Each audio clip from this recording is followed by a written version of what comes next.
What's up, everybody? It's Kenya, and welcome to Outer Space. More importantly, welcome to Monday. Boy, am I happy to see you guys today. Oh my goodness. I had the busiest week of ever last week, and I just was so tired and exhausted, but really excited about all the cool things I got to do, which I will include at the end of this video. And so had a great week. Everything was going really well. And then last night into this morning, I got into a bit of a mood and I started kind of, feeling down on myself. And I'll tell you why. So as you guys know, I left my job in November of last year. I had a part-time job as a research associate, and I had been in nonprofit management for about 6 or 7 years before I decided to go for my dreams and write my book and become a speaker and a coach and all that kind of stuff. And things have really been really awesome for me. They've been awesome for me in a lot of different ways. But around about probably August or September, I started dealing with some financial issues. Because as blessed as I've been financially with the book and the t-shirts and the speaking engagements, some months it's just not enough money to make ends meet. And so I decided to just venture back into looking for a job, preferably something part-time that I could make a decent amount of money in, maybe something full-time if it was going to be flexible. And my experience has been heartbreaking. So I'm reading Daring Greatly, which is by Brene Brown, and she's all about being vulnerable. So I was going to say it's been upsetting, but really it hasn't been upsetting so much as it's been really hurtful. For me to have the qualities that I have, the education that I have, to be a published author, to be a public speaker, and do some of the things that I do and still get rejected for opportunities that I feel like I could do in my sleep is really hurtful sometimes. And so I've been dealing with that kind of in silence. And today I was kind of talking to myself about it, and it brought me kind of full circle about the self-help industry and why I feel like I'm different. So as I've told you previously, when I don't feel well, I read something, I write something, to try to make myself feel better. And what I realized when I was going through some of the popular self-help stuff that comes across my Twitter feed and comes across my Instagram feed is that there's two major ways that I feel like today's self-help industry has really failed people. Messages that I feel like are being advanced that really are counterproductive. So let's just say this: if we're looking for self-help and we're looking for a self-help book or something inspirational, we usually come into that space because we feel like we are not getting something that we want to get. And so I feel like there's two major things that are happening with the self-help industry that currently are just kind of giving people, making people feel worse.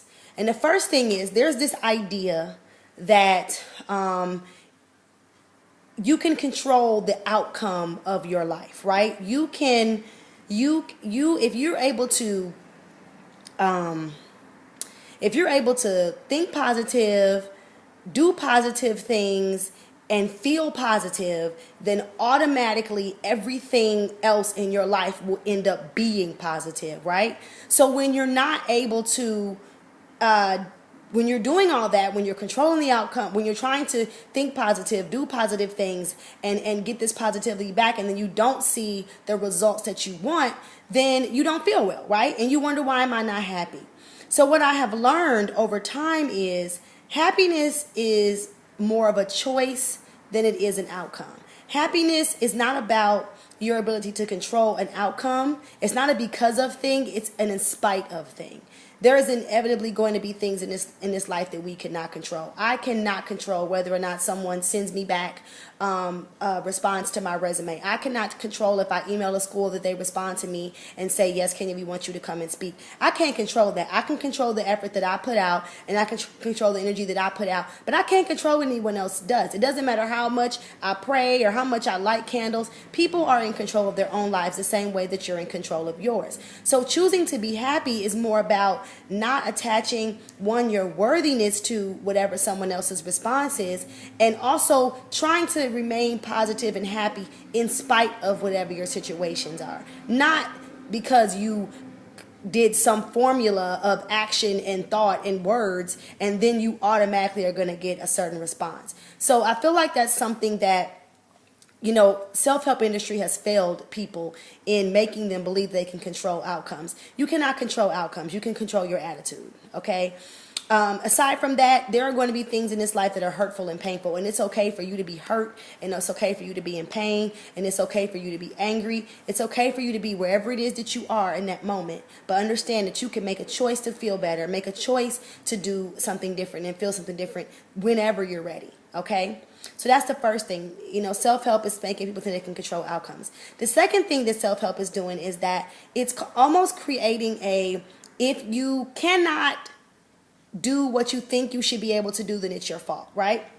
So a couple years ago, 2006, Law of Attraction came out, and it was telling people that all you need to do is ask and you will receive. Just, that the universe is a genie, and you can just ask with your words and your energy, and then all of a sudden you're going to receive this thing.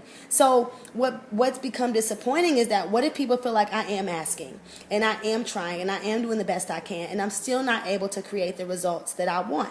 You immediately start feeling like it's your fault. You start thinking, well, maybe I don't think positive enough. Well, maybe I'm not in a good enough mood. Well, maybe I'm not around the right people. Well, maybe it's me, because it's all in my control. So if it's not going right, then that must mean it's me, right? I'm not doing something right.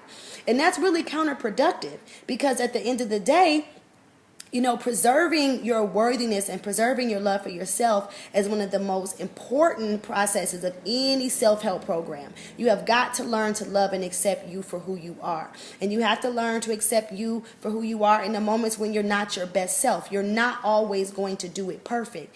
And you have to understand that the things that you get or don't get are not a direct correlation of your worthiness or anything that you're doing. Sometimes things just do not work out the way that we think that they're going to work out. And there isn't any book or anybody on this planet who can control that for you. That's something that you have to derive from yourself for yourself. And so one of the things that I want to do different, especially with my Note to Self project, is I really want to start being honest about what it feels like to be on this journey, what it feels like to be someone who is beautifully flawed and has lots of problems and lots of things that hurt and attack me, but is committed to living my best life and living a life that is represented, that shows that I am a part of Source. I'm a manifestation of Source, even on days when I don't feel good, even on days when I feel like I'm doing it wrong, and even on days when I cannot control the outcomes. That's okay. You're human. So I want to give you that today. I just want you to understand that you're okay. You're not doing it wrong. You're not supposed to be able to control everything. You can make a choice to be happy even if things are not going the way you think that they're supposed to go. It's all within your choices. And sometimes the choice to be happy is an in spite of choice, not a because of choice. Okay? So I hope that makes sense. That's 8 minutes and 28 seconds. You'll never get back. I'm not going to go into my week because I'm already so far over time. So just post your comments. Let me know what you think. And if you have any leads for part-time jobs for a person like me, let me know. All right. Until next week. Bye.